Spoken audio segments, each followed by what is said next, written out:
Aw kulobe wa FM de mangala ni wati na kabo Malila Bamako ame Zino Media sanfɛ Facebook ani YouTube. Nisɔndiya kɛnɛ jamanadenw sigilen bɛ ka waati mun ma kɔnɔ waati kɛrɛnkɛrɛnnen maa minnu bɛ jamana kɔnɔ jamana kɔfɛ wakati an bɛ bɛɛ lajɛlen fo n'i y'a mɛn ko arajo i b'a fɔ ko lamɛnbaaw ni lamɛnbaaw tɛ yen anw tɛ yen wari min ye foli ye ko ta ka lamɛnbaaw sɛgɛrɛ o kɔfɛ min ye kalimu tabaw ye wakati an b'olu fo k'u waleɲuman dɔn sabu n'i y'a mɛn ɲɔgɔnna gɔnkɔnturu bala tɛ i tɔrɔn fila de bɛ duguma n'i y'a mɛn ɲɔgɔnna dɔnnibala tɛ ɲumaga ɲuman de b'i la maa minnu bɛ kalimu ta k'u ka magɔn kɛ kulu ji su ni tile mɔmɔli sengali t'a la olu ka baara bannen kɔ pewu an de b'o ta k'an da don la n'an ma dɔɔni fara kan an bɛ dɔɔni tigɛ ka bɔ a la baara ti k'o kan o tuma bi baara kɛcogo filɛ nɛgɛ kɛrɛfɛjuru bɛ an bɛ Jakite bolo ni a tile filanama ye vɛsi do ko nin kolokolo b'a fɛ maa sugu faamu dɛ i bɛ vɛsi do a bɛ min kɔfɛ i b'o dɔn kamalenbaya a bɛ kamalenbaya de ko fɔ karamɔgɔ daba ɲumanna kɔnɔ a t'a fɛ ka saga dɔ kiri vɛsi tɛ bɔ maanifin kana kuma bɛɛ o ye kamalenbaya ye o tuma k'a to o tuma nin y'an sigilen karamɔgɔ daba tungara o tuma sɛbɛ kirikila sɔgɔmaden na o tuma min ye kalandenw ye yamaruya di bɛ anw ma Bɔkari Tarawele Bɔ Jabate an bɛ de kɛ yamaruya kɔnɔ kunnafoniw b'an bolo kɔrɔ an bɛna da wolo cɛ ka pip k'a ka feerefɛnw lakodɔn bɛ o jininin ka to bamunan na fiyewu ne ko bala cogo bɛ di n dɔgɔ Bɔkari ne bɛ n tɛgɛ don joona l'œil du Mali sɛbɛnnikɛla tɔgɔ ye Abdoulaye Siaka Bagayogo Bɔkari Tarawele a ko 2023 Bɔkari Tarawele dagaba ale bɛna lama Mali kɔnɔ sɛbɛnnikɛla ko a ko cɛmancɛ fanga mun bɛ senna nin waati la a ka ɲi ka ban san 2024 Bɔkari n'a bɛ kuncɛ baara minnu bɛ yen n'olu ŋaniyalen bɛ o baara ninnu de bɛna boloda 2023 kɔnɔ k'a bɛna kɛ wulikajɔ belebeleba ye sɛbɛnnikɛla ko a ko min ye Mali politiki ko ye Bɔkari Tarawele maa tɛna malidenw bagabaga tuguni maa tɛna mana biri malidenw ɲɛna bilen sabu min ye transition cɛbaw ye u ye Mali kura hakilina min ye taabolo kura hakilina danbe min ye faso kanu Bɔkari u y'o bɔ ka yira malidenw na sɛbɛnnikɛla ko a ko n'i ye transition in lajɛ a ma ban fɔlɔ nka Bɔkari Tarawele min kɔni bɔgɔ ye k'a tɛ siɲɛ ka kɛ bin kan a ko transition kɔni kɛra sababu ye ni ka fɛn caman datugulen dayɛlɛ transition kɛra sababu ye ni ka malidenw ɲɛ yɛlɛ fɛn caman na ka malidenw ja min fɛn caman na ka malidenw bɔ fɛn caman kalama a bara ta dɔw di b'a la o ɲɛ tugu Mali sa dɛ a bɛ yɛlɛ o a bɛ yɛlɛ sɛbɛnnikɛla ko Bɔkari Tarawele n'an bɛ taa an bɛ se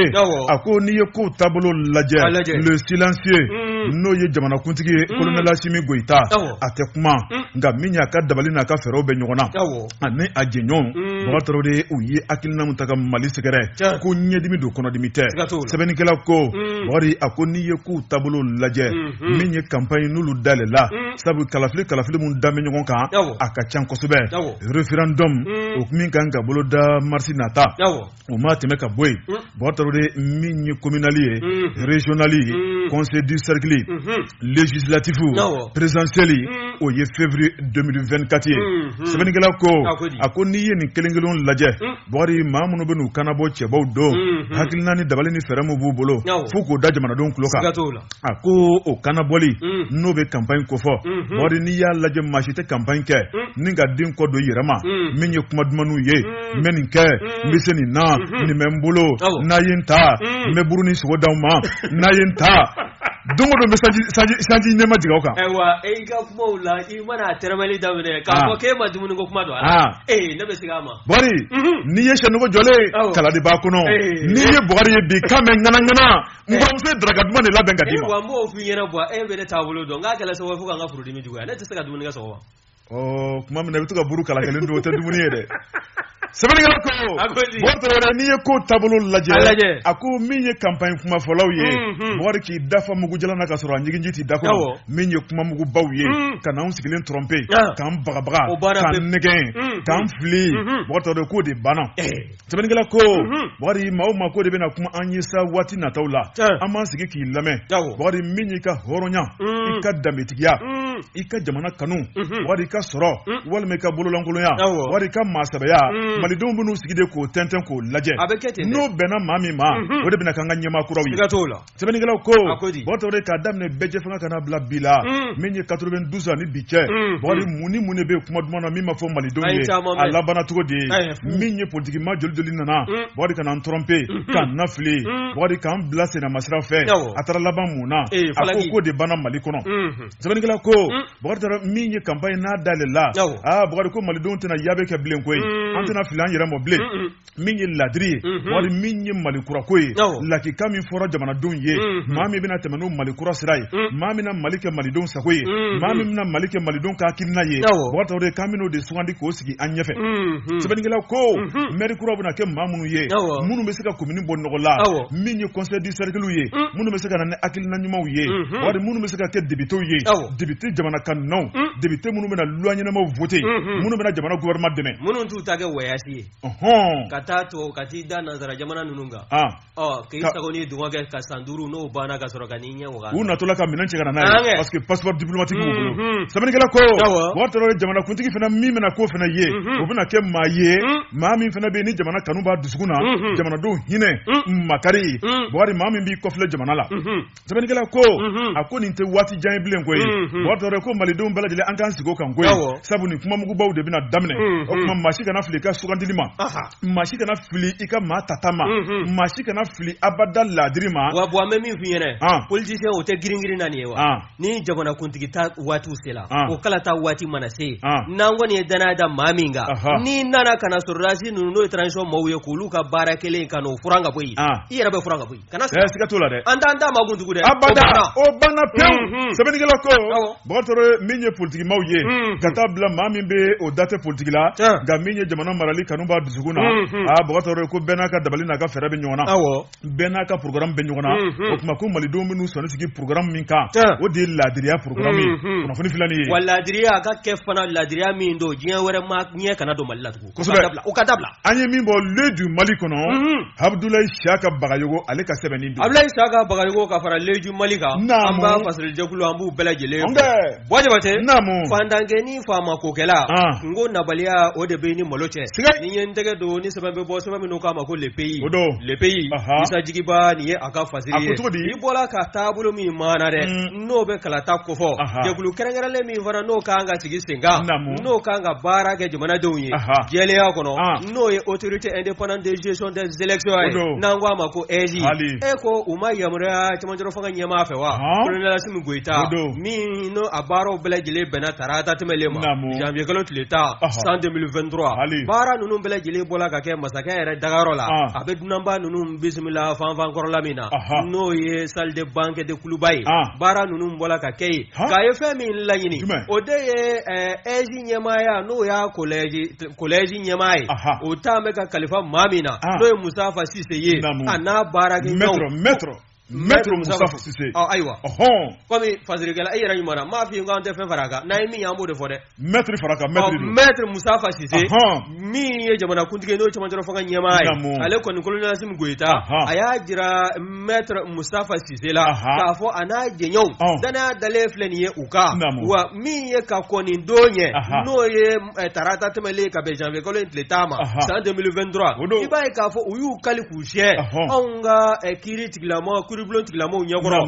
n'o bɛnna octobre kalo tile 20 dɔ ma san 2022 wa n'i ye ko in lajɛ baara ninnu bɛɛ lajɛlen bɔra ka kɛ cour suprême na min ye maa kofɔlen n'o ye Maître Musafa Sise a n'a jɛɲɔgɔnw k'u kali k'u siyɛ baara min dan filɛ ka kalifa u la baara in u n'a kɛ ka maliden bɛɛ lajɛlen nimisi wasa min ye kalata ye a ko ɲɛnabɔli min n'o a baaraw bɛɛ lajɛlen k'a minɛ a daminɛ fo ka taa s'a kuncɛyɔrɔ ma ko jaabi bɔ waatiw nin bɛɛ lajɛlen de taa bɛ ka kalifa autorité indépendante de gestion des élections na n'an ko a ma ko EJ o bɛna baara min kɛ u ko ni min ye u ka mandat ye mandat ko san 7 de taa bɛ ka kalifa u la min kɔni ni a tɛ kurakuraya n'a bɛ wele nanzarakan na ko mandat non renouvelable wa n'i ye ko in lajɛ baara in min ye Colonel Assimi Goïta ye a kɛlen kɔ ka yamaruya di u ma Maître Musafa Sise n'a baarakɛɲɔgɔnw ma k'u ka nin baara in boloda kalata sɛbɛ o ka sɛgɛsɛgɛ n'o ye fichier électoral ye min maa minnu kan ka bɔ a la olu ka bɔ a la minnu bɛ yen n'olu fana n'olu kan ka don a la o ka fara fichier électoral jama kan o fana bɔlen koyi min ye kalata sɛbɛn ye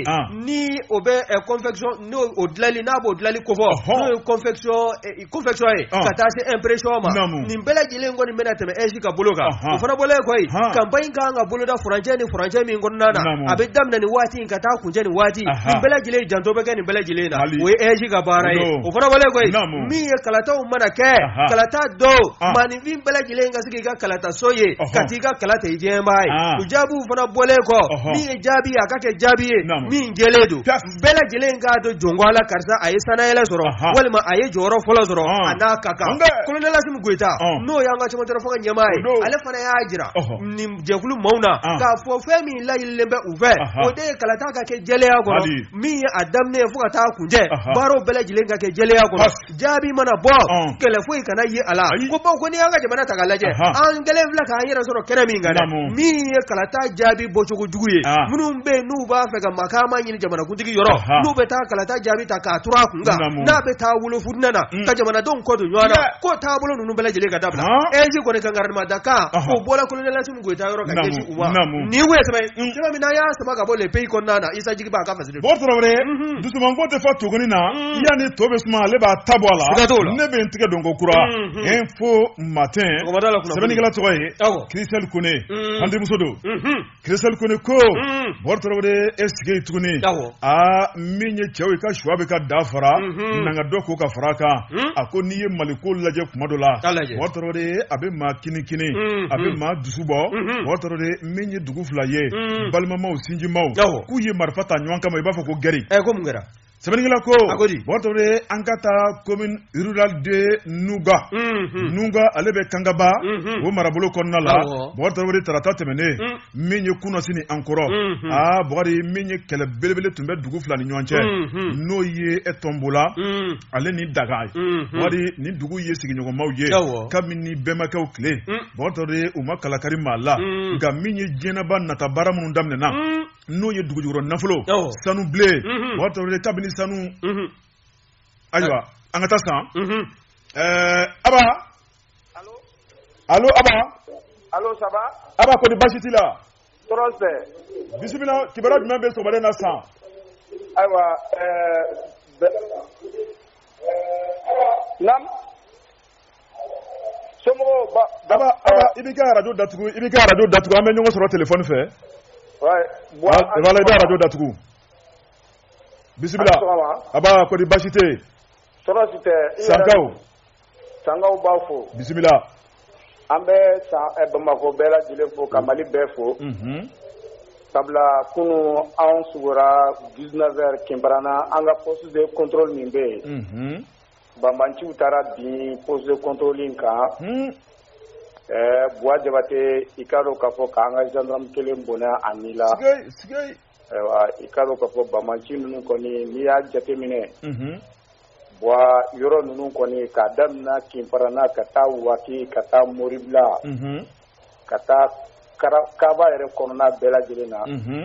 Banbanciya walew bɛ kɛla yen sanga ni waati bɛɛ lajɛlen na nin bɛ ka a siɲɛ filanan ye u ka ni bɔ Kinbarana fɔlɔ la u yɛrɛ ka darayɔrɔ la n'o y'u ka gendarmerie yɛrɛ ye u ye salon na sini u ye maa kelen bɔnna ni la ani surveillant prison kelen ka t'o faga prison kɔnɔ kunun surata 19h o kɛra poste de contrôle min bɛ Kinbarana min bɛ taa Kucala bolo fɛ u taara bin o yɔrɔ de kan ka an ka gendarme cɛ kelen bɔnna ani la nka maa ninnu an kɔni m'a mɛn k'a fɔ ko maa banan'u la walima i ka dɔn k'a fɔ maa jugun'u la u kɔni y'u ka baara kɛ dɔrɔn ka taa n'u yɛrɛ ye. U tun bɛ moto de la wa walima mobili? Wa u tun bɛ moto la parce que n'i y'a jateminɛ kunun contrôle tun ka gɛlɛn kosɛbɛ Kinbarana parce que Kinbarana dɔgɔ ye araba o araba ye donc bɛɛ bɛ na dɔgɔ la donc ni dɔgɔ jiginna dɔrɔn dɔw bɛ taa donc u y'u profiter o de fɛ ka nin baara in kɛ kunun Kinbarana 19h. Awa n'o tɛ an balimakɛ bi kɔni u bɛna a ka janajaw kɛ inshallah o san yan. Ayiwa maa kelen min bɔnna nin na ale kɔfɛ yalima est-ce que u ye minɛnw dɔw ta ka taa n'u ye walima u ye ta don minɛnw na i n'a fɔ u y'u dɔn fɛn kɔrɔ ye? donc u ye ta don poste yɛrɛ la ka poste jeni ayiwa ka yari kɔnɔ n'u ye nana yɔrɔ la dɔrɔn u bɛ jeniw de kɛ ka tɛmɛ n'u yɛrɛ ye u ye poste kɔni jeni ka minɛn fɛn bɛɛ k'a bɛɛ jeni awɔ ayiwa aba naam vraiment nin kɔni kɛmɛ degun ye bi nka ni ala sɔnna ma an ka jɛ an ka dugawu kɛ ni ala sɔnna ayiwa n'ala sɔnna an bɛ ɲinɛ nin kɔ don dɔ inshallah n'ala sɔnna ni dakunalama b'i bolo an bɛ min fɔ dɔrɔn k'a fɔ jamana ɲɛmɔgɔw ye k'u hakili to an ka mara in na sabula san kɛra région kura ye ko effectif ka caya san kosɛbɛ mais malgré que GMS bɛ yan mais faut ka effectif de caya pour que baara ninnu bɛɛ bɛ se ka kɛ cogo min na donc o kala sabula san région bonyana kojugu n'i y'a jateminɛ san fo ka taa tomi yan fo frontière la a bɛɛ san mara dɔ ye sisan donc ko ka effectif de ka kɛ ka jamana ka se ka sécuriser ka ɲɛ voilà n'i ye jateminɛ i ka dɔn k'a fɔ majɛ dɔɔni bɛ yen hali bilen fo k'o majɛ ninnu dafa de ayiwa o de tun ye kibaruya laban ye tabarikala o tuma an b'a fɔ sa min fatura ala ka hinɛ a la ala k'an famana ɲɔgɔnna wɛrɛ ma amin merci ala ka dɔn merci bien ko bɛ lamɛnbaa bɛɛ fo Bon Traoré, nin tun ye radio centre ni karate la aba o kuma an ka ciden kɛrɛnkɛrɛnnen don san marabolo la fɛn fɛn n'a bɛ aba de bɛ k'an da n'an ɲɛ n'an tulo ye o kuma an b'a fɔ a ka weleli la hali bi n bɛ tɛmɛ ni sɛbɛn ye n'o ye info matin Christelle Kone ale ka sɛbɛnni ye Wari Traoré a ko tɔnbola ale ni Dakan ni dugu fila ni ɲɔgɔn cɛ Wari Traoré i b'a ye k'a fɔ tarata don sigi kɔni a ma diya a ko kabini ni dugu fila kɛra sigiɲɔgɔnma ye Wari Traoré ni ɲɔgɔnna fitinɛ jugu maafa jugu ni bɔ Wari Traoré ni y'o siɲɛ gale sɛbɛnnikɛla yira k'a fɔ tarata don sɔgɔmada nɛgɛ kaɲa 8 waati min ye kumaw o kuma o yɛlɛla ɲɔgɔn kan Wari Traoré i b'a ye k'a fɔ baaraw daminɛ ni nin ye kuma jugu fɔ Wari kuma jugu fɔ bannen bɛɛ lajɛlen kɔni kari ka taa don i ka so kɔnɔ ni k'i munumunu ka maramafɛn ɲini o maramafɛnw san min sera ka bɔ ni bese minnu sera ka bɔ ni marifa ye Wari Traoré u nan'u jɔ min ye soforokun na Wari nɛgɛden kɔni k'a fili ɲɔgɔn kan sɛbɛnnikɛla ko nin bɛɛ lajɛlen sɔrɔla fɛn min fɛ o de ye min kɔni ye sous-préfet ye ale kɔni ye yamaruya dɔ di Wari Traoré dugu dɔ ma i b'a ye k'a fɔ ni k'a yira k'a fɔ u bɛ kɛlɛ la yɔrɔ min nɔfɛ n'o y'u fa tiɲɛ ko ye o kuma fa tiɲɛ ko de bɛ bi sabu sanu yen bɛ dugu kɔnɔna na Wari Traoré sanu ko de kɛn bɛ kɛlɛ ye bi jugu Wari min kɔni nafolo ko ye a ko n'i ye kɛlɛ o kɛlɛ misi kunkolo ko nɔfɛ datugula nɔfɛ ko don sɛbɛnnikɛla ko Wari Traoré n'i ye jateminɛ kɛ min kɔni sous-préfet ye ale de ka décision o kuma kɛlɛ in kɔni de wolola o la a y'a yira k'a fɔ min ye daga ye ale kɔni ye yamaruya di olu ma Wari min ye kɛnɛ dɔ kan o kuma ko ye olu ka kɛnɛ i b'a dɔn k'a fɔ min ye fandɔla in ye n'o ye tombola ye olu kɔni y'a yira k'a fɔ k'u tɛ sɔn bi sabu n'i y'a lajɛ jamana ɲɛmɔgɔw yɛrɛ tun ye wulikajɔ kɛ Wari Traoré min kɔni ye décision dɔ tun bɛ yen ka kɔrɔnin ko annuler o b'a yira k'a fɔ ko yɔrɔ in kɔni a kuma ka bila fɔlɔ sɛbɛnnikɛla ko min kɔni ye duguma filaw ye u y'u ɲɛsin ɲɔgɔn ma Wari min kɔni ye kalasi bɛ dɔw bolo min ye lasasi bɛ dɔw bolo kɔnɔfa marifa bɛ dɔw bolo bɛɛ lajɛlen y'i ta sɔsɔ k'a da jɔ ɲɔgɔn na maa 14 o de su yɛrɛ duguma subhanallah Wari Traoré sɛbɛnnikɛla ko a ko maa 24 Wari olu sɛbɛkɔrɔ joginna olu taara joona mobili la ni kana n'olu ye Gabriel Touré la Bamako yan a ko kɛlɛ in bɛ wuli tuma min na min ye u ka kapu ye Wari n'o ye directeur du centre d'animation pédagogique ye Wari Traoré ale kɔni ye laɲini kɛ lakɔlidenw fɛ o kuma min ye denmisɛnw ye ko fiɲɛ dɔ bɛ ka wuli sisan a tɛ fɛ abada ka kɛ gɔngɔn ye ka denmisɛnw to kilasi kɔnɔ sabu denmisɛnw bɛ kalan na yɔrɔ min na dɛ kɛlɛ in wulila yen de min ye denmisɛnw yamaruya dira lakɔli karamɔgɔ ma u ka denmisɛnw labɔ kilasi kɔnɔ bɛɛ lajɛlen k'i ka so sɔrɔ joona Wari Traoré min ye denmisɛnw bɛ so tuma min na mugu kan mɛnna min kɔni ye kɛlɛ ye sa Wari a jilajara k'a daminɛ tarata don 8 heures fo minuit kɛlɛ bɛ sen na maa si ma se ka taa kɛlɛ lajɔ sɛbɛnnikɛla ko a ko ni kɛlɛ in kɔni jamana ɲɛmɔgɔw yɛrɛ ma communiqué kɛ k'a ɲɛsin jamanadenw si ma k'a yɛrɛ k'a fɔ ko tasuma jugu bɛ jamanadenw fila ni ɲɔgɔn cɛ Wari Traoré a ko kɔni dara dɔ i b'a fɔ ko jakumabo a ko min kɔni ye dugudenw ye u dabali banna munna ma fɔ diɲɛ ye a ka se ka dɔn min b'olu ka marabolo kɔnɔ min kɔni ye hakilina ɲumantigi dɔw ye olu kɔni wulila ka taa se u ni ɲɔgɔn cɛ u ka ɛlɛn ni u ka sabali min kɔni fitinɛ man ɲi sigiɲɔgɔnmaw ni ɲɔgɔn cɛ u bɛnbakɛw ye sigi kɛ ka se bi la u ma deli ka marifa ta ka ɲɔgɔn fa munna bi sanu nɔfɛ u bɛ ɲɔgɔn fa min ye jamana ɲɛmɔgɔw ye Wari Traoré sigi kɛmɛ ka makɔnɔni kɛ mun ni mun de bɛna bɔ nin ko in na jɔn ni jɔn de b'a ko ɲɛfɛ jɔn ni jɔn de kan ka jalaki Wari Traoré jɔn ni jɔn ni olu de bɛ nin ko in ju ma Wari Traoré janko ka se ka fitinɛ wuli sanuko nɔfɛ a ko a baara ta n'an m'an tɔgɔ dɔn Wari Traoré sanu nɔfɛ bi Mali kɔnɔ bi ko fana kɛlɛ dɔ wulitɔ la tuguni dɛ bon an bɛ min f'i ɲɛna sariya dɔ bɔla an ka sariya sunba kɔnɔna k'a ko dabila o de kɛn bɛ ka nin ko ninnu caman caya hali suɲɛli ni bɛnkanni kɛ jumɛn ma fa ni ma fa I ka jɔ k'i fa bɛ ɲɛnɛ o banna o an tɛ se k'an kɔ bilen o la wa o de fana kɛ bɛ ka ko in fana bɔ Tarawele sɛbɛnnikɛla y'a yira k'a fɔ n'o ye Christelle Kone ye min y'ale yɛrɛ kɔni dabali ban a kuma in ma fɔ jamanaden si ye k'a daminɛ tarata don fo ka na bila bi la a ko dalen bɛ dɔ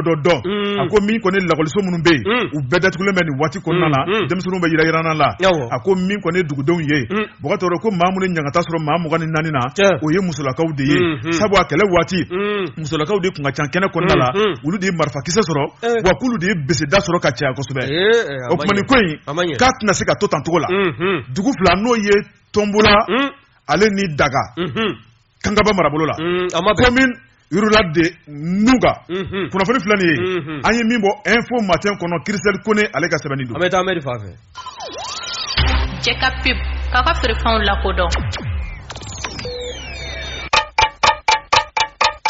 nɛgɛ kanɲɛ 12 sera Bamako k'a fɔ jiginɛw ka bonyamasegi bɛ aw ye bɔ Tarawele hali bi I bolo don Bonamase ni ye tɛgɛ don ni sɛbɛn bɛ bɔ sɛbɛn min k'a ma ko l'indépendant Ablaye Jara Jarakɛni ni ye a ka fatiri ye Ablaye ko min ye bingani wale ko a t'a la ka kɛ halisa anw ka jamana a camancɛ bolo ka taa kɔrɔnfɛla la wa ni ye ko in ta k'a lajɛ min ye Masina ani Tenengu Bamaji wale Bamajiw kɔni olu bɛ zolen da la sanga n'a ka waati hali n'a sɔrɔla kuma dɔ la a zolen da cogo a tɛ ɲɛ u bolo I y'a ta k'a lajɛ Ablaye Jaraka fɔla min ye Tenengu ani Masina ye janvier kalo o tile 10 tɛmɛlen san 2023 ni ye ko in ta k'a lajɛ wuladafɛla a fɔ su kotɔlani b'a ye k'a fɔ min ye ni Bamajilaka ninnu ye u nana ni ka se ka ja ni k'o da anw ka finitigilakaw tɛmɛtɔla ɲɛ wa ni ye ko in lajɛ min ye axe ja ani Jafara bɛ ni ɲɔgɔn cɛ min bɛ Tenengu kɔnɔna na n'i y'a ta k'a lajɛ Mopti mara la nin kɔni u taara muru pɛrɛnta minnu bɛ o don sirakunbaw la min ni bolimafɛn walima adamaden mana yɛlɛ a kan a bɛ pɛrɛn ni ye nka n'i y'a lajɛ n'a bɛ wele ko engin explosif improvisé o y'o baara dɔ de boloda Jani Jafara bɛ o furancɛ kɔnɔna na Mopti mara la kɔni wa a kɛla sabu ye mugu pɛrɛnta in kɔni taara wolo fɛn min na o de ye ninbɔ ye anw ka maaw n'o y'an ka sɔrɔdasilakaw n'o ye forces armées maliennes olu kun wulilen bɛ k'a fɔ k'u na taa relève de kɛ min ye relève kɛlen kɔ minnu tun bɛ n'olu ye maakɔrɔw ye relève kɛbaaw taara minnu nɔrɔ bila olu jigitɔla nin baara in de bolodala ka bila u ɲɛ maa b'i yɛrɛ ɲininka yalima nin ko ninnu b'a la ka kɛ cogoya jumɛn na ɲininkali bɔ bɛ ka kɛ fasiri kɛ b'a fɛ n'o ye Ablaye Jara ye Ablaye ko kilomɛtiri damadɔ o yɔrɔ kofɔlen in fana ni yɔrɔ wɛrɛ cɛ dɛ min ye o wuladani u su kelen kɔnɔna na min ye Kɔmara ni Masina cɛ ye I b'a ye k'a fɔ u nana nin baara dɔ wɛrɛ boloda ye min kɔni ni ka taa jan da anw ka maaw ɲɛ anw ka maaw tɛmɛtɔla min y'anw ka sɔrɔdasiw ka ɲɛmayasoba ye n'o ye état major ye ale ye kunnafoni ni k'a sɛbɛntiya wa u kunnafoni sɔrɔlen I b'a ye k'a fɔ sikakun kɛn bɛ k'a fɔ k'u b'a fɛ ka fara ɲɔgɔn kan yɔrɔ minnu fana na tuguni min ye dronew ye ka taa se an ka yɔrɔ wɛrɛ minnu bɛ yen n'olu bɛ sɛgɛsɛgɛ anw ka sɛgɛsɛgɛlikɛ mansiw bɛɛ nin bɛɛ lajɛlen kɔni ye nin maa ninnu kamaralen ko fɔ min kɔni kɛla sabu ye anw ka finitigilakaw u ka se ka fɛɛrɛ tigɛ wa hakilinajigi min ye Jani Jafara bɛ furancɛ ye min ye commandant de zone ye ko ma to Bamato fɛ wa min ye anw ka sɔrɔdasilaka maa 14 ye olu tola Mugusisi la wa min ye maa 11 ye o kɔni olu banana dɔw yɛrɛ b'u la minnu bana cogo juguya la kosɛbɛ état major ka kunnafoni sɛbɛntiyali kɔfɛ wa n'i y'a ta k'a lajɛ min ye terroriste ye jatigɛwale kɛba Bamajilaka maa 31 olu kɔni bɔnɛna u ni na k'u kunti k'u dafara n'a jala a bɛ se fila wa n'i y'a lajɛ min ye bolominɛw ye mobiliw fara marafaw kan ka taa se minɛ wɛrɛw ma olu kɔni bɛɛ lajɛlen kɔni tiɲɛna nin kɛlɛ senfɛ ni ataki fila in a kɛlɛ sabu ye n'a fɔ n y'a f'i ye cogo min na maa 14 anw ka sɔrɔdasilakaw la olu kɔni fatula 11 olu banana min ye 31 terroriste la olu kɔni kuncila k'u dafara wa n'i ye état major ka kɔrɔfɔ lajɛ a kɔni y'a jira k'a fɔ anw ka maaw kelen kɔ ka wulikajɔ kɛ I b'a ye u yangala nin Bamajilakaw ni dugumana u ni sanfɛla cɛ min ye anw ka pankuluw ye hali dronew minnu bɛɛ lajɛlen k'u sɔsɔn bɛ mugu la min kɔni y'a bila sa k'i ta kɛ bila ka jigi ye nin terroriste ninnu kan min kɛla sabu ye an ka se ka sebaaya sɔrɔ o kan min ye katibati masina ye olu kon de bala kan bamaji wala ni ka buluda mofti mara o kon nana wani ya laje bamaji laje kulu wara fana bey munun ngoni be wuli ka jola masina fe bulina ulu kon ni vara kembe ka jira ka fo na make usawe akoni ka tinabla mi yonga fini digla ko ye ulu fana kembe ka jira mi ni bamaji la ko nu masege ulu fana tina sege jamana dun nu bulumne ulla kanalilla jamana selege nani kon nana ni ngwe sebe so mina ya sama ka bo elle de bara kon nana abla ijara akafa zere ni togoma ma jo bolo FIFA fenatina do ne ben tiga dongo kura le déclic sebenigala to e madame Diko Flamuso bordore ako angata tabakoro bord minye logement sociaux ako mali logement sociaux ko akara kataba nani e bordore adabora ningani amuye bordore ko malidin do be munu keme kangani awara taninga logement sociaux segere wari jango akunyi adda ko lo misega chika ko bampeu sebenigala ko ako minyi transition nyemawye bordore nu sigilemo ka wuli ku jo nu willa ku jo ku chesri bordore sabu mado de be feka wunu ngani ajugu yake wari minyi logement sociaux ko ni to tieni mangoya ningu tako segere bordore janko fantani munumbe adaboro mamunu kamo nu ye desebato ye adaboro mamunu kamo dungata talisete mamunu ye bordore janko kaseka sosoro tokola kalo uka tromo ni sarafu ka tasoku taye bordore ko alaban alakilna abina yelema sebenigala yira ka fo ako minye sikaskali baro do boludara o sikaskali konnala war ni logement sociaux ko yere laje abe minye maminka marakono o de OMHE war minye OMHE afimana jema abe ulu de ka dangana kono minye adiliye minye to sebenu ye minye awulika jona sikaskali ye abe de buluka marakono wa wati dolango afili kumbo akokole mbolo lugu de fafe kuye a commission chikabwe kanani kurai voilà ne kuma bedi office malende labita ne kuma bedi utala ga barani mangere wa uga ministry brema kamena abako be kalama bordore sebenigala ko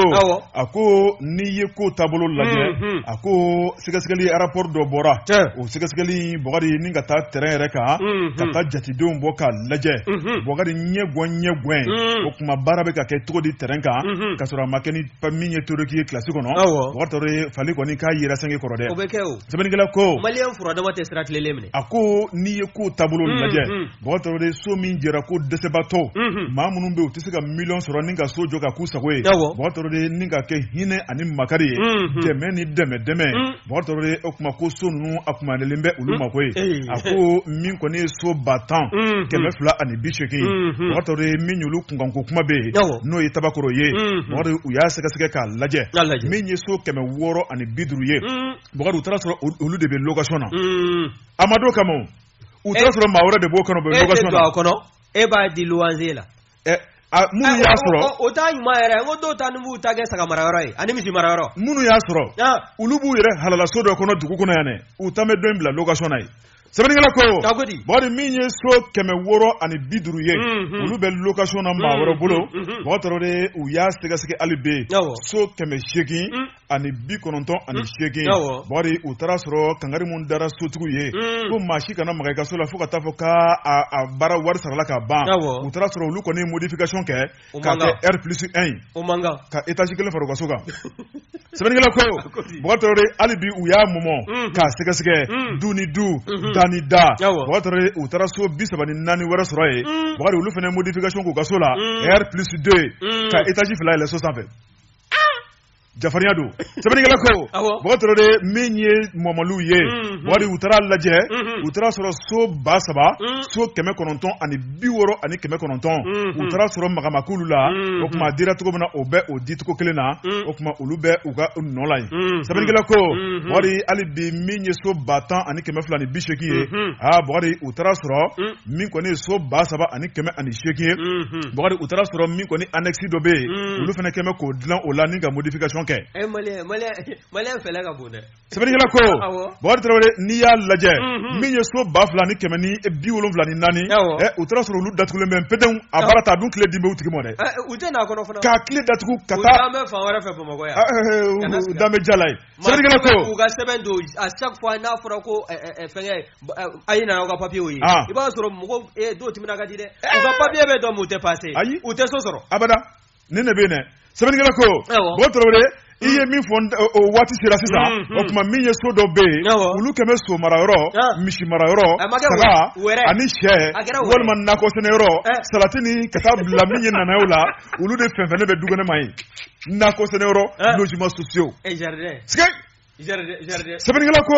bɔtɔrɔ de maliko filɛ nin ye dɛ min ye office malien de l'habitat bɔtɔrɔ de i b'a ye k'a fɔ ka taa bila min ye direction nationale de l'urbanisme ye bɔgɔdi o tuma min kɔni logements sociaux ko ye ko n'u ma jɛ k'u tigɛ di ɲɔgɔn ma min ka dan siri nin hakilina juguw la bɔtɔrɔ min kɔni tɔgɔ tiɲɛ kɔni tun bɛ k'u sɛgɛrɛ sabu so in a tile ma di nin kama fiyewu a dira de ni tile dir'i ma don min na bɔtɔrɔ o dugusɛjɛ walima o dugusɛjɛ filanan i k'i ka minɛnw ta ka yɛlɛma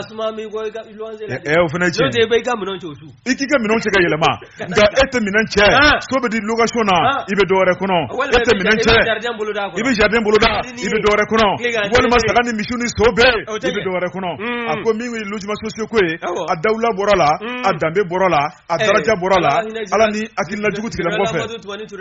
ale min ye baara ɲuman in daminɛ dɛ jɔn ko a la hali sini maa minnu bɛ yen n'u ka u bɛ k'u ka wari sara i b'a kalama ko fɛn fɛn nana ale kɔfɛ ka logements sociaux ko in k'a mɔnɔbɔ k'a baaraw boloda ka taa minnu bɛ ka u ka tɔrɔmɔɲɔ sara kalo la dɛ logements sociaux ko la ATT ka tile la olu sisantaw ta ka ca ni ATT ka mɔgɔw ta ye wala ATT y'a dabɔ ɲumanya de kama k'a bɛrɛ bɛn maaw ma i b'a sara k'a sɔrɔ i ma tɔɔrɔ ani makari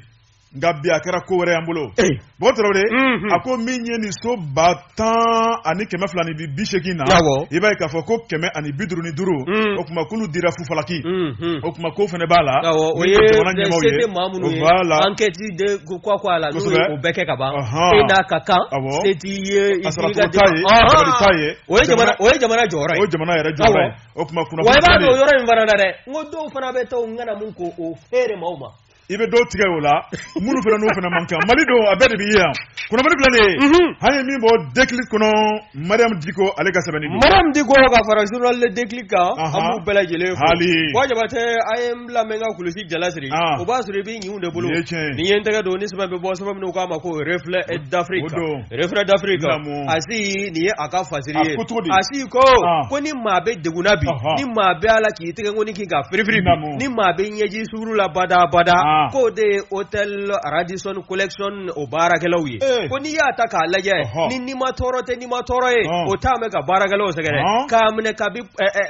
waati min i bɛna don hôtel in dafɛ n'o ye dunanjigiso in ye Hotel Radisson Collection i y'a dɔn a tɔ fɔlɔfɔlɔ o de tun ye Sheraton ye Sheraton de yɛlɛmana k'o kɛ Radisson Collection ye nka bibi in na min ye baarakɛlaw ye olu minnu kɛn bɛ sabu ye n'u ka wulikajɔ n'u ka siɲɛna a bɛ kɛ sabu ye hôtel a kɛsu a ka giriya ka nafolomugu yara ka don a kɔnɔ olu kɔni bibi na u ka baara a gɛlɛya bɛ u bolo min ye baara ye ni yɛlɛna misali n'o ye fasiri kɛbaa ye ni yɛlɛna 7h nɛgɛ kanɲɛ 7 sɔgɔmada nɛgɛ kanɲɛ 7 e bɛ to baara la sa fo sufɛ nɛgɛ o kanɲɛ 19 o y'a sariya ye awɔ 7h à 19h o de ye sariya ye bon ni minnu bɛ yɛlɛ ka se 19h ma maa wɛrɛw bɛ n'olu nɔrɔ bila de 19h à 7h du matin o siɲɛna ye awɔ wa n'i ye ko in ta k'a lajɛ lɛrɛ 11 fo ka se 12 ma nin baarakɛla ninnu b'o de kɛ minnu bɛ yen n'o b'a porte belebele ninnu sama waasa mobilitigiw ka don walima minnu bɛ anw sennamaw an bɛ don da minnu fɛ ka se k'o dayɛlɛ anw y'an n'an ka saguw ka don e ko ninnu bɛɛ lajɛlen tɛ nimisi gɛlɛya kɔnɔ bi wa n'i y'a lajɛ u kɔni kɛn bɛ k'a jira k'a fɔ hali kɔsa in na misali dɔ ta la o ka directeur administratif et financier n'o ye Dafu ye a kun kɛn bɛ ka dala jɔla in dɛ minnu bɛ porte dala ye k'o dɔ de wele k'o ka taa ka ci dɔ kɛ min ni cɛ yɛrɛ takun tɛ kelen ye min ni a ka baara u tɛ ɲɔgɔn sɔrɔ foyi la o banna o min ma k'a fɔ ale tɛ se ka porte bila ka taa Dafu ka baara kɛ e ko Dafu m'o dulon tile 3 wa o dulonli o taara wolo fɛn min na o de ye a ye tile 3 min kɛ n'a ma baara kɛ dɛ a ka sara ditɔla mo kalo la i b'a ye k'a fɔ o tile 3 o bɛ fosi ka bɔ a la n'i y'a lajɛ min ye Dafu ye o b'a la k'i yɛrɛ minɛ ala ye Radisson Collection kɔnɔna na o fana bɔlen koyi lotolitigi yɛrɛ ale kɔni a bɛ wuli ka jɔ la hali n'a sɔrɔla a y'a lawuli baarakɛlaw bɛɛ lajɛlen jamana baarakɛdanya o ka se ka kɛlɛ nka bibi in na n'a sɔrɔla a t'a kalama a fɔtɔ filɛ ye a ye nin nka wa n'a b'a kalama a baara a bɛ se ka bolo kan cogo min na baarakɛlaw ka lafiya baarada la ko wa k'a fɔ k'i bɛ baarakɛlaw ka lafasali tɔ jɛkulu dɔ sigi sen kan n'o ye comité sénégal k'o tɛ kɛ Radisson Collection kɔnɔ n'a la y'i cɛ a la e bɛ nimisa ko wani ya lajɛ hali ni ko kɛlila a kun fɔ yɔrɔ t'i bolo wani banana i ka baara i bɛ na k'ali ni bɛ fofo i disi kan wani ye ko in lajɛ a si ka kɔrɔfɔla a si ko min radisson collection ye a kɔni a sela waati ye sa min ye jamana ɲɛmɔgɔw ye k'u kɔfilɛ nin ko in na o jɛkulu dɔ fana bɛ yen min sigi bɛ lotuli ninnu fana ka baarakɛlaw u sɛgɛsɛgɛli kama wa o baarakɛla ninnu n'a yɛlɛma u b'a la ka baara kɛ a hakɛ kɔnɔna na wa u ka hakɛ bɛɛ lajɛlen sabatilen don wa nin bɛɛ lajɛlen de kan ka lajɛ wa n'i ye ko in lajɛ ko ne kɛn tɛ nafigi ye radisson collection kɔnɔ wali e kɛn bɛ ɲɛmɔgɔ ne kɛn tɛ ɲɛmɔgɔ ka sabara jɔsila ye e tɛ nimisi wasa sɔrɔ i ka baara la sanga n'a ka waati i ni dogulen don sanga n'a ka waati gɛrɛndɛ t'an bɛ ka ɲɛsin i ma wa ɲɛtugu ka yɛlɛ u b'i dulon wa i dulɔli o kɔni o y'a ɲuman ye n'o t'i bɛ gɛn fu Mali kan dafu ye malien droit t'i bolo n b'a sugu dɔn wa fadirikɛla m'a sɛbɛn a kɔni ko dafu k'o kɛn bɛ ala denni ye nin ko in bɛ yen a mɛnna sa koyi ko bɛ nin kalama n'a t'a kalama a fɔtɔ fila yɛrɛ ye n'o tɛ a tɔgɔ ka di kosɛbɛ dɛ jamana kanuna don a ye ɲumanya caman kɛ a ye misiriw caman jɔ maa min bɛ taa misiri jɔ n b'a dɔn o kɔni o kan ka siran adamadenw ka hakɛ ko bɛ tɛ nin kalama n b'a dɔn a tɛ nin kalama n'a t'a kalama a fɔtɔ filɛ nin min y'a ka dafu ye a kɔni kɛn bɛ ala ye baarakɛlaw bolo bi radisson collection kɔnɔ nin kun ye sɛbɛn min na y'a sama ka bɔ reflet d'Afrique kɔnɔ asi a ka fasiri don bon Traoré an k'an kunja ni te fila ye sabu Mali ko tɔ ye dusukasi ye te yasa ni te wasa an bɛ tila ka segin ka na o bɛ bɛn cɛ ka pib k'a ka feerefɛnw lakodɔn kokolon don n'o t'a ko man ko a cɛ ye sikaso baara cogo bɛ di bɔlɔ tɛ ni ye n tɛgɛ don ni sɛbɛn bɛ bɔ sɛbɛn minnu k'a ma ko l'indépendant o don l'indépendant nin ye maa min ka fasiri ye o ye Musa Sayon Kamara ye Musa ko min ye janvier kalo nata tile fo janvier kalo tile 14 nata ye dɛ san 2023 e ko hakilina in yɛrɛ tɛna daminɛ o la wa k'a kɛ seli ye jamana seleke 4 kɔnɔna na min ye jamana ka yɛrɛ ye min ye souveraineté ye an ka yɛrɛma hɔrɔnya bada o sɔrɔlen a bɛ bila o minɛn kɔnɔna na waasa min ye nin hakilina in ye bɛɛ lajɛlen ka se ka bɔ a kalama an ka minisiriw ka laadala ɲɔgɔn ye min n'o bɛ kɛ kunun ko janvier kalo tile 11 san 2023 kɔrɔfɔ in bɔla ni k'a da minisiriw bɛɛ lajɛlen tulo kan bɛɛ lajɛlen ka fɛɛrɛ tigɛ wa kɛrɛnkɛrɛnnenya an ka minisiri min ni o ɲɛsin bɛ an ka refondation ko ma la refondation de l'État ale kɔni n'o ye Ibrahim Ikasa Mayiga ye ale a kɔni a ciw ta la ni k'ale de kɛ a ko tigi ye waasa min ye hakilina in ye a bɛ se ka don bɛrɛ la cogo min na n'i y'a ta k'a lajɛ a sɔrɔla mun fɛ hakilinajigi janvier kalo tile 14 san 2022 ka taa se ɲinɛnsan 2023 o janvier kalo tile 14 i b'a ye ko hakilina in k'a ye san kelen sɔrɔ san kelen sɔrɔ la mun na min ye jamanaden ye miliyɔn 4 olu de bɔla a donni kama janvier kalo tile 14 san 2022 kɔnɔna na k'a jira k'a fɔ min ye CEDEAO ka bingani wale ye a ye gɛrɛntɛ min ta ka ɲɛsin faso Maliba ma ani UEMOA n'o de ye anw ka jamana a camancɛ fanga ɲɛmaaw n'o y'a marabaw ye ka se ka kala don o taamasen na nka min ye jamana denw ye denmisɛn ni maabakɔrɔ cɛ ni muso bɛɛ lajɛlen kɔni bɔla k'a jira diɲɛma na k'a fɔ CEDEAO ni UEMOA u kana danni ma koyi u ka kabanɔgɔ k'a jigin k'a da dugukolo kan min ye anw ka jamana ye a tɛ kɛ maa sago ye wa maa minnu dogo bɛ CEDEAO ni UEMOA kɔfɛ k'a fɔ k'i n'anw ka jamana buruja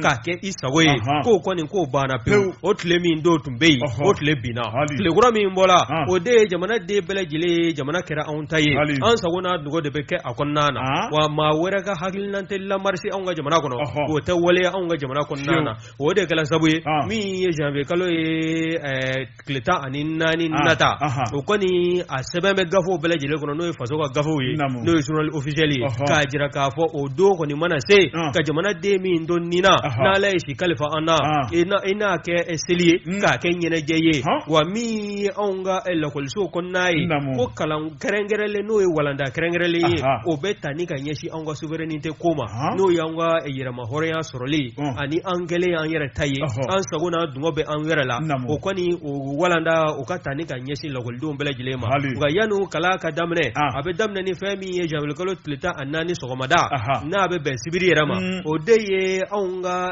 jɔnjɔn n'o ye faso Maliba jɔnjɔn ye drapeau vert jaune rouge o kɔni o bɛ yɛlɛ jamana seleke 4 bɛɛ lajɛlen kɔnɔna na wa min ye jamana yɛrɛ fasa ye n'o ye hymne national ye o bɛ da ka tugu a la balego min ye jamana yɛrɛ ɲɛmaya bulo ye olu kɔni u ye laseli kɛ u y'a jira k'a fɔ min ye ni hakilina ye a bɛ don bɛrɛ la wa a bɛ kɛ sabu ye bɛɛ lajɛlen ka bɔ a kalama wa sinsin bɛ bɔlɔ damadɔ min kan n'i ma ɲɛ k'i bɛ na an dɛmɛ an kungo la i b'an bonya k'an to an ka sira kan min ye anw ka taabolo ye jamana ka kelenya o kɔni o tɛ kuma mugu tɛ an ni maa si cɛ o la wa min ye anw baarakɛɲɔgɔnw ye n'o ye an ni maa minnu tɛgɛ di mɛ ɲɔgɔn ma n'o ye partenaires ye o kɔni k'olu sugandi an sago n'an dungɔ na o fana o danganiya o bɛ di anw yɛrɛ ma maa tɛ maa sugandi k'o ɲɛsin anw na o fana bɔlen koyi min ye jamana ka keleya ye o baalen kɔ min ye choix de partenaires ye o fana ka to anw bolo o baalen kɔ min ye anw ka jamana ye an sago n'a dungɔ fa ani anw ka jamana a keleya ko a bɛ se ka jidi ka taa fɛ cogo min na nin bɛɛ lajɛlen kɔni de bɛna ta ni k'a yakubaya janvier kalo tile 14 o natɔ o kɔnɔna na san 2023 nin ko ye sɛbɛn n'a y'a sama ka bɔ l'indépendant kɔnɔna na Musa Sayo Kamara a ka fasiri don Bokar Traoré ne bɛ n tigɛ don joona wari min ye info L ye a na kɛ sɛbɛnkura ye sɛbɛnnikɛla a tɔgɔ ye ko Bintu Keyita Bintu Sarama Bokar Traoré a ko e sigi wari a ko min ye labɛn ni masiri dɔ tun bɛ farafinna wari a dabɔra labɛn mun kama e ko a tɛ ka yɛlɛmani ka kɛ hakilina wɛrɛ ye de ye sɛbɛnnikɛla ko a ko min ye cɛlafɛn dɔ bɛ yen wari n'o ye masiri belebeleba ye farafinna ka masiri don n'a ko baya Bokar Traoré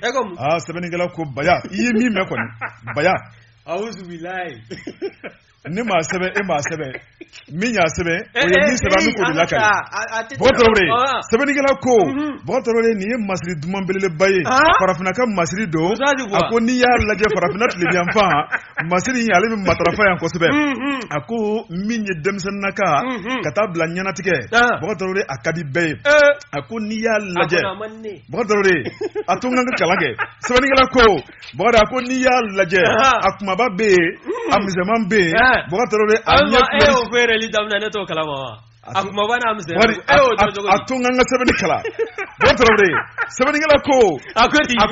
couleur ɲɛ sugu bɛɛ bɛ yen Bokar dɔw yɛrɛ bɛ yɛlɛ ko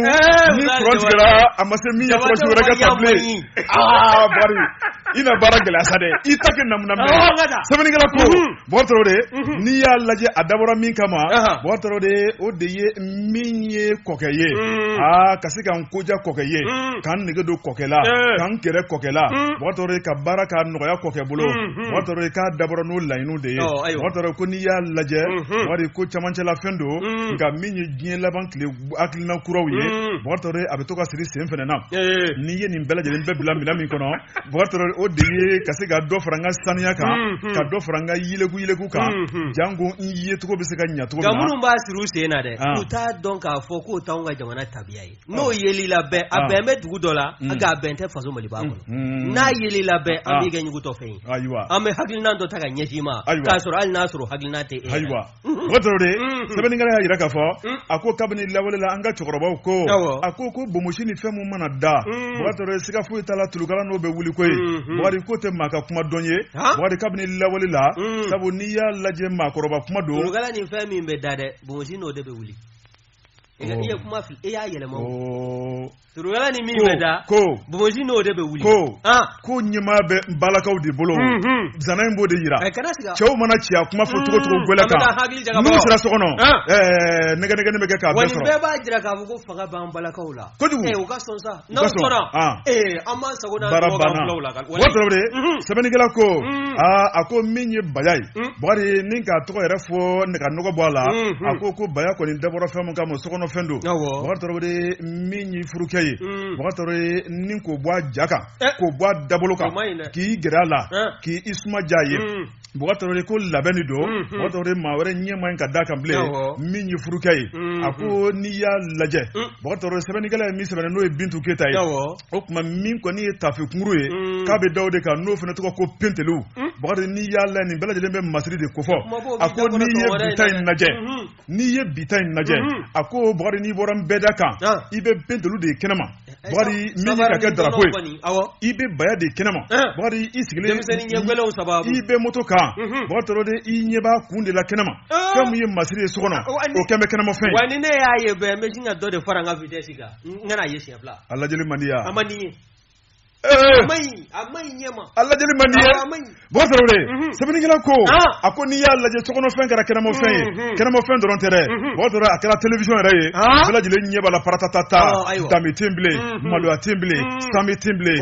ako min ko ne kungoshi wadi nandu man to do be ka doya ako femu ye tokono fo be ka ke buruja fen kena ma ako femu kan ki nige do chela ki gere chela no kara buruja fen ye obi ni nige bo chela bo tawre ako min nyambala ka uye wadi tawre ko min be fu no e bintu geta ye uka laje uka sikin ko uku jogo dlan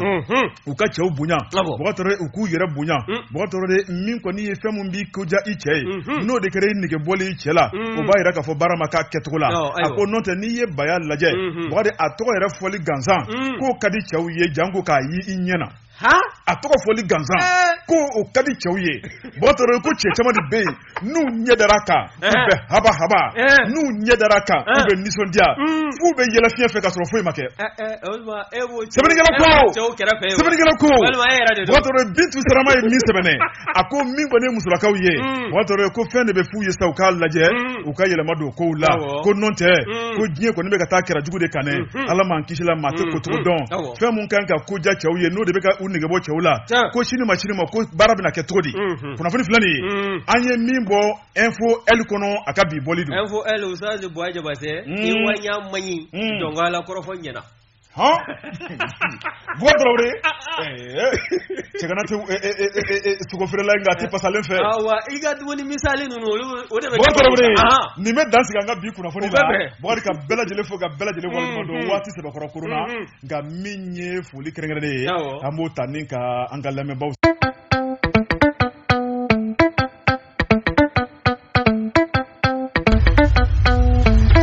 Wa FM ni mɔgɔ min b'a fɛ ka don an ka groupe WhatsApp kan i bɛ message ci a ma ni numéro in na 00223 70 23 56 37 Wa FM aw ka radio